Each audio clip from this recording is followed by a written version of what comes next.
and physiological status and hematuria.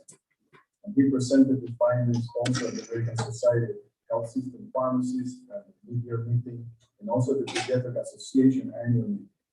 Matthew will be starting his PG-12 residency in pediatric oncology this summer at the Children's National Hospital in Washington, D.C. He hopes to maintain a relationship with the NCH family, and he is forever grateful for the knowledge and opportunities provided for the rest of his family.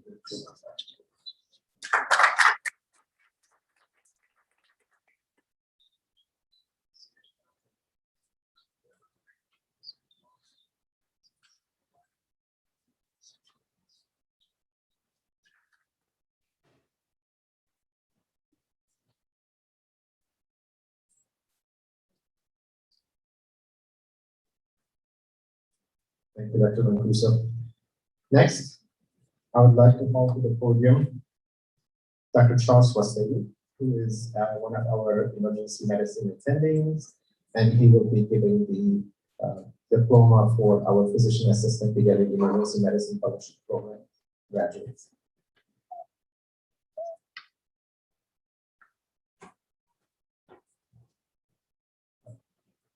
So,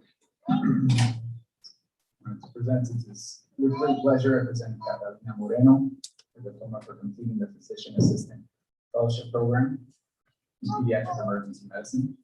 Catalina graduated from the University of Florida, with Bachelor of Science in Biology and Psychology. Later completed her master's in physician assistant from FIU in 2019, and then she had a wonderful opportunity to complete pediatric emergency fellowship for PA at Nicklaus Children's Hospital. She's our fourth graduating fellow from the program. It's been a privilege to watch her develop, find new skills, and now ready to face anything the South Florida population has to throw at her.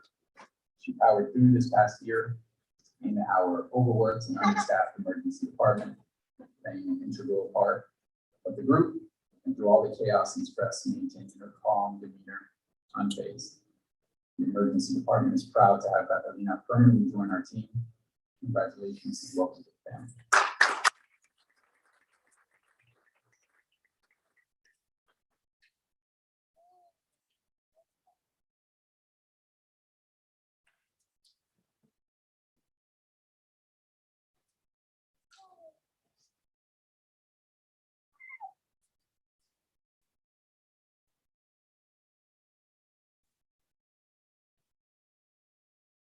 Thank you, Charles, and congratulations, Catalina.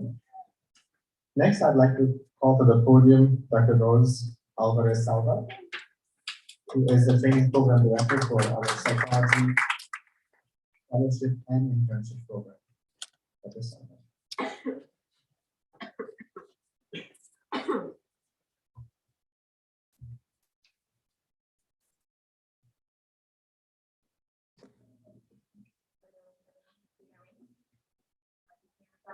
No, you don't now.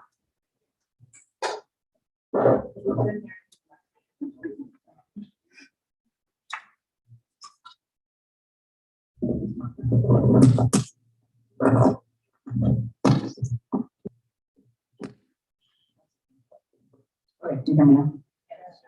Okay, I want to make sure everyone gives us. So I think more than anything, it's a pretty important thing that we talk about psychology having this event, because I think this year more than anything, psychology has become visible in a way that wasn't existing before.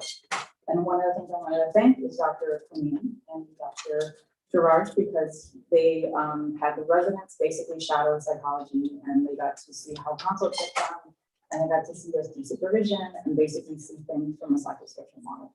And so that, I think, is one of the positives of the pandemic, because I think that's going to stay. And I think things that weren't visible before within mental health, hopefully in this hospital now, have been more apparent and kind of accessible and visible to all. So thank you to our graduates, because they were the instrumental part of that happening this year, and doing all the Facebook Lives and doing anything that's involved in being more present in clinics and being more accessible to telehealth. and obviously giving the most mental health services possible in the middle of the pandemic. So I thank you. So let me start with my graduates. I know this. Our first pediatric health intern, Aaron Cedars.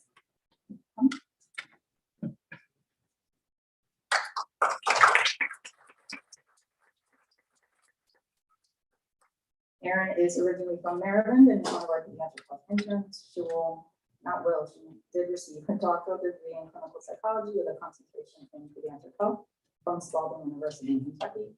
She will be headed to Atlanta, Georgia to do a postdoctoral fellowship in hematology, oncology, and bone marrow transplant at Emory University and Children's Hospital of Atlanta. Congratulations.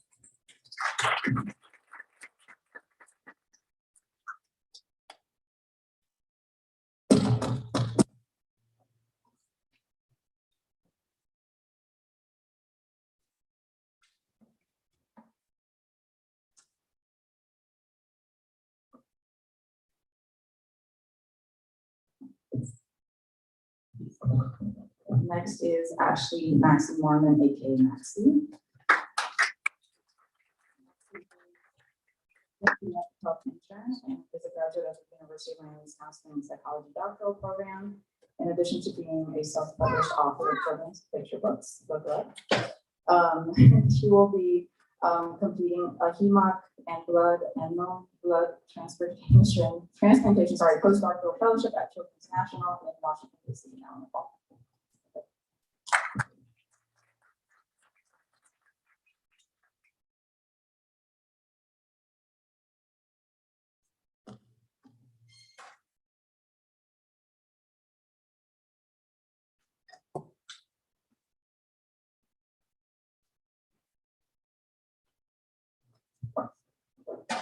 Next, we have Brenda Rojas from Novi.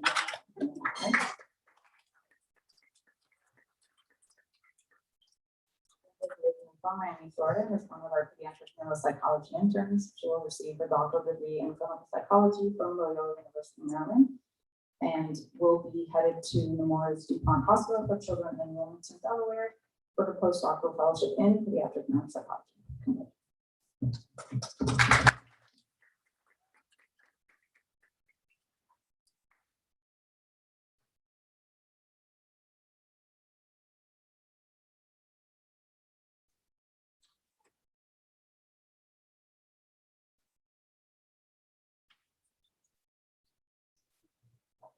Jenna Chang. With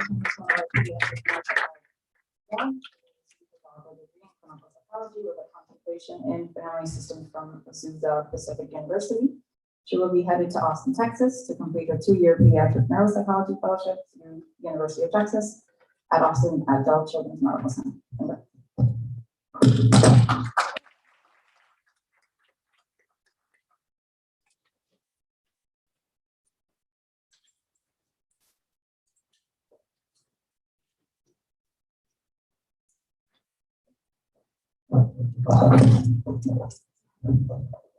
Christina Salurni Garcia, aka Kiki. She's one of our neuropsychology postdoctoral fellows. She received her doctoral degree in Miami, Florida. She's originally from Puerto Rico. She will be staying with us until November because she took a short little leave during fellowship to have her baby done.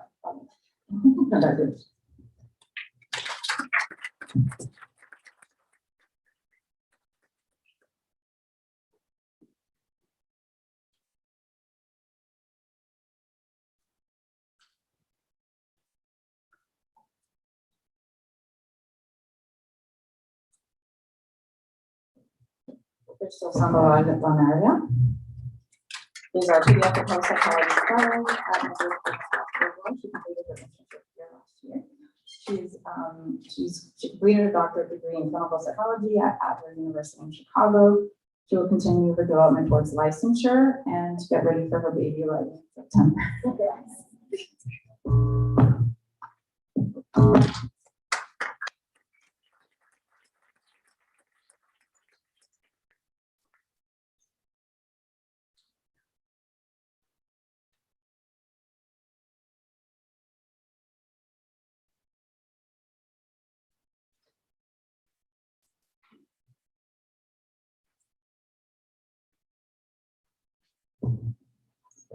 Annie Maria Centurion, aka Doris Septiana. So Anna Maria Centurion, aka Annie, is our pediatric fellow.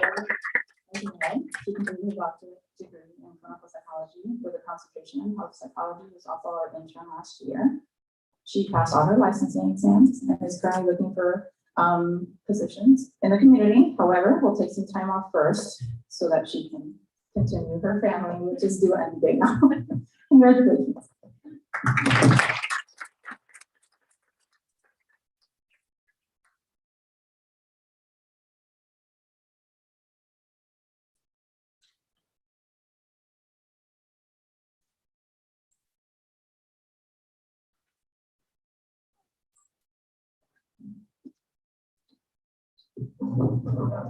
Last but not least, Gonar Alamdari, aka Gold.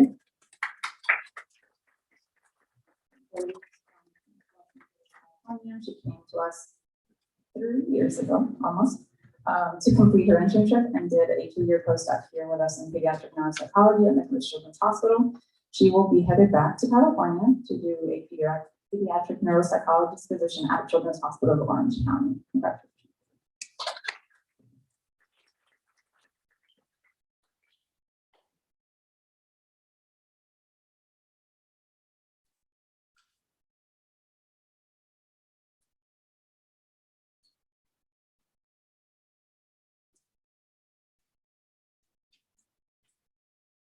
Congratulations. I love the nicknames for everybody. Thank you. All right. First, before we move on to the next thing on the agenda, first, I want to give everybody one big round of applause for the class of 2021.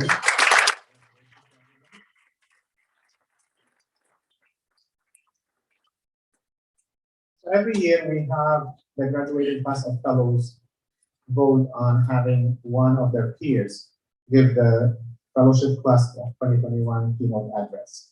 And this year, I'm pleased to report that Dr. Manette Ness from Cochinwala, who is a PQ fellow graduate, an intensivist now, who was chosen by her peers to give the address. So Manette, why don't you come here and use this podium? Probably it's easier than having to hold the mic there. So I'm going to use it.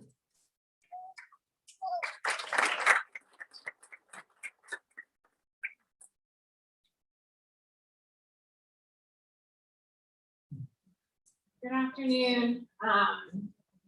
My name is Manette Ness Cochinwala, and I'm almost not a pediatric critical care fellow anymore. But thank you all for letting me speak for you. I first wanted to welcome the graduating class of 2021, as well as all the family and friends who are with us today, both in person and virtually. I know that for many of you, this is not your first, second, or sometimes third graduation that you've been to with us. And in most of our cases, not all of us, but in most of our cases, it is our last graduation. You know, to many people in the outside world, when you graduate from pharmacy school or medical school, whatever professional school you attended, it seems like the most momentous occasion, like that's the one that we should really celebrate. But to be honest, it's this one, because this is the one where we can finally go out into the world, and whether we're scared or not scared, I'm personally kind of scared, you know, be able to make these decisions on our own, to be able to really be full-fledged doctors or pharmacists or psychologists. And that's really something to be celebrated. And then whenever we have a moment such as this, I think it's really important to reflect on our beginnings. I'm sure not just the graduates, but our loved ones can remember the moment that we got into graduate school. The moment that dream, you know, all of those nights that we spent in college, up late studying and making sure we had enough research and the proper extracurriculars on our resumes so that we could actually finally have our dream fulfilled of becoming doctors. And I still remember what that feels like. I still remember that huge moment of relief. And to be honest, like I had a friend that got into medical school once, and looking back now, it's like, I can't even describe to her how much change and experience goes into these 10 years that it takes to get here. Or even just yesterday, I had a third-year medical student rounding with us, and it's I think the first week of his clinical rotations, and he looked like he didn't really know what to do. And I was like, it's okay. I know you have to present today for the first time, so you can go ahead and pre-rounds. That's fine. You don't have to stay here with us. And he looked at me and he's like, what's pre-round? And, just, it's so interesting how much we learn, not just in the books, but, things like pre-rounding or, I want IV Bergstedt, 0.1 mg per kg, Q6 PRN, which doesn't make sense to anybody in the outside world, but has just become kind of part of our norm. And our journey is very different than many professions. We have a training that is really one of the last kind of formal apprenticeship-like trainings, because school is not really just enough. We have to have these experiences, and it's not just in the books. We have to have these experiences, these mentors that take us through real life experiences and what it's like to apply what we've learned in the books in real life, and how sometimes what's in the books, our patients don't always really like to read the books. So it's not quite so easy. And I think we can speak for all of us when I want to say thank you to our mentors, our attendings, the graduate medical staff, the nurses, the pharmacists, and all of the rest of the support staff that have helped us become the medical professionals that we are today. They have a tough job. They not only have to teach us certain things, but they also have to know when to let go, when to let us just be on our own. And I think that's really hard. And I can at least speak for my personal department, is that they've taken me through that course so gracefully, in a way that they know that I'm ready, sometimes before I know that I'm ready. And I will always remember, when we first started, I think all of us can remember when somebody comes up to us and asks us for a management question, and we just have to be like, just hold on 1 second, and rush into a corner and call my attending really quickly to just kind of bounce that ideas off of them. So now when we can kind of answer those questions calmly and with ease, maybe not always with comfort, and maybe that comfort will go away a little bit as we graduate into having more responsibility. But I think it's really important that we relish all that we've learned and become comfortable with things that we didn't used to be comfortable with. But I also think it's important to thank and recognize our informal teachers. We always think of our attendings as our teachers, but that's not really the case, because it's the entire hospital staff that has taught us. Whether it's nurses, nurse practitioners, nutritionists, RTs, and the rest of the medical team that has supported us and taught us in times that maybe they're not there, or in ways that they can't do. And I would honestly like to thank, I wish I could, every nurse that has stopped me before I gone into a room and just been like, I just want you to know this about the family, like they're nervous about this thing, or they're upset about this thing. And they really set us up for success, or given us advice, be like, I've seen a fellow try to do it this way before, and they know, because they've seen us go through this, that they can teach us such innumerable things about how to do medicine. And it's not just, the actual physiology or the treatment, but it's that sitting down with the families, the words that they want to hear, because they know, they've been there. And I also want to thank all of our loved ones outside and inside of the medical field. You've been there through it all. I know, my sister in particular has taken so many of my phone calls, and she's taken my phone calls, not only, the joyous ones where I got into residency or I got into fellowship and I was so excited, but she's also taken those phone calls where I'm, maybe crying because something bad happened with a patient, or, it was the first time I had to break bad news to a patient. And I honestly doubt any of us would have been able to survive our medical training without the love and support of those close to us. And I think that's really important, that you guys understand your importance and your important roles in supporting us. And I really just don't think that I could stand up here and give this commencement speech without talking about the pandemic that we're in. We trained in a very unique time. We got to see the world completely turn upside down. From 1 week being a completely normal thing to the next week, everything being shut down. We got to be called heroes when we barely knew how to treat COVID, but we showed up. We all showed up to work. We got to be on the front lines of the battlefield that we really didn't know how to fight. But we learned, and we learned through that community of medicine. We all came together. It was actually really beautiful to see, kind of how the bounds of academic medicine and publishing all kind of got to fall through the wayside, and we were all just scrambling to share information with each other so we could just try to get better care of our patients with the disease that we didn't know how to confront. And honestly, I mean, it's been a strange year. Like, we got to spend an entire year, some of the first year fellows, like, I haven't even seen the lower half of their face all year. So it's interesting to learn how to do that. And I'm just happy that we're coming to the end of it. But I think it's also important to note that it's not just in medicine that this pandemic stressed us. For many of us, we are the voice, the medical professional that people know outside of the hospital. We got to be the voice of reason, the voice of science outside of the hospital as well. And I think it just showed me, and I think all of us, how being a medical professional is not just what we do at work, but it's also how we interact with our communities. We're held up to different standards. And kind of lastly, I wanted to end by focusing on how lucky we are to do the job that we do. I know that we're all going to go out there and be incredible doctors, pharmacists, medical professionals, and whatever you do and however you help people. But our careers get to give us something special. In Japan, they have this kind of idea called ikagi, and what it directly translates into it means the life's worth. And people really talk about it as kind of being your reason for being or your reason for living. It's the concept that refers to having a direction or a purpose in life, for having a sense of fulfillment towards the actions that we take.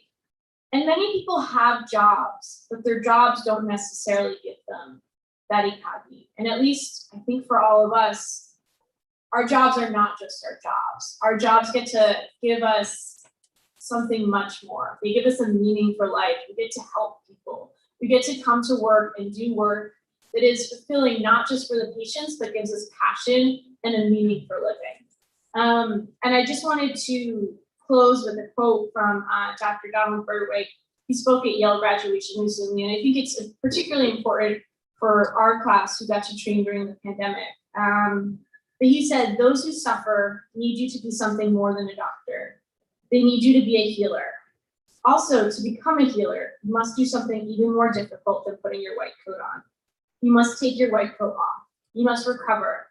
You must embrace and treasure the memory of your shared frail humanity, of the dignity of each and every soul." So thank you, everybody, and congratulations to all the graduates.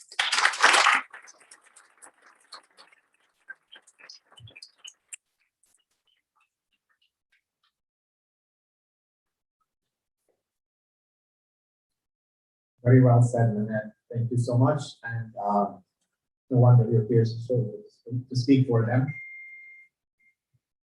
Before we dismiss this celebratory session, we have in the back, before we leave all the graduates, we have a small gift, small token of celebration. Please feel free to pick up your bag before you leave.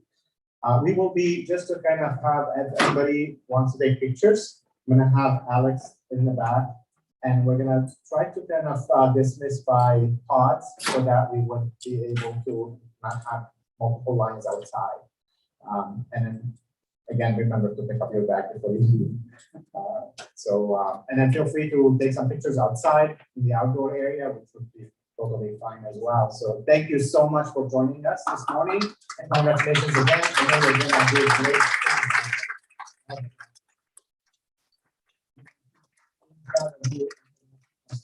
All the time. Thank you. Thank you, Ronnie. So let's start with it from the back, like